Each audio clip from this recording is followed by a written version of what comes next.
এটি একটি শিক্ষামূলক ভিডিও, দয়া করে কেউ বাজে কমেন্ট করবেন না।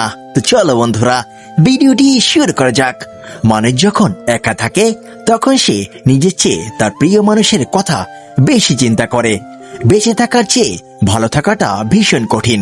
ইচ্ছে করলেই বেঁচে থাকা যায়, কিন্তু ইচ্ছে করলেই ভালো থাকা যায় না। মেয়েরা অনেক ছোট ছোট বিষয়ে কাঁদে ঠিকই, কিন্তু জীবনের কঠিন সময়টা হাসি মুখে কাটিয়ে দিতে পারে। ভালোবাসতে কখনো দামি গিফট লাগে না, কারণ ভালোবাসাই সবচেয়ে দামি। তাই তো 5 টাকার গোলাপ আজও ফুলের রানী। সফলতার সিঁড়ি আছে, কিন্তু লিফট নেই। আয়নার কাছে যদি ঝাপসা থাকে, নিজের মুখটা স্পষ্ট দেখা যায় না। যদি আপনি এমন একজন মানুষের অপেক্ষায় থাকেন যে আপনার সকল সমস্যার সমাধান করে দেবে, তাহলে একটু নিজে আয়নার সামনে দাঁড়ান। সকল সমস্যার সমাধান করার মানুষটিকে পেয়ে যাবেন। মানুষ শুধু ব্যথায় না, কথাতেও মরে। কথায় যে কত ব্যথা তা শুধু আঘাত পাওয়ার মানুষটাই জানে।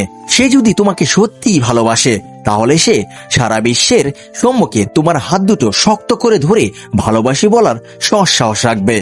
যার জন্য তুমি সবকিছুকে অবহেলা করবে, সেই মানুষটাই একদিন তোমাকে অবহেলা করবে। পৃথিবীতে একটা জায়গায় আমরা সবাই পরাজিত, সেটা হলো ভালোবাসা। দাঁত থাকতে দাঁতের মর্ম, আর বেঁচে থাকতে ভালো কর্ম। বুঝতে শিখতে হয়, করতে জানতে হয়, কারণ দ্বিতীয় সুযোগ সবসময় সবার জন্য আসে না। তাই তো প্রথমটাতেই বাজিমাত করতে হয়।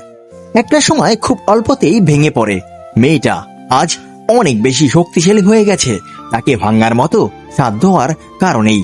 যার টাকা আছে সে বুঝবে না না খেয়ে থাকার কষ্ট, যে আনন্দে আছে সে বুঝবে না দুঃখ কষ্ট কি জিনিস। যার মা বাবা আছে সে বুঝবে না মা বাবা না থাকার কষ্ট কি। কালো আর ফর্সা কোনো ব্যাপার না, উচ্চ বংশ নিম্ন বংশ কোনো ব্যাপার না। মনের মধ্যে ভালোবাসা থাকলে যে কারো হাত ধরে জীবন কাটিয়ে দেওয়া যায়। যে তোমাকে পছন্দ করে তার প্রতি সুযোগ নিও না। তোমাকে যার প্রয়োজন তাকে কখনো ব্যস্ততা দেখিও না। যে তোমাকে ভরসা করে তার সাথে প্রতারণা করো না। যে সবসময় মনে রাখে তাকে কখনো ভুলে যেও না।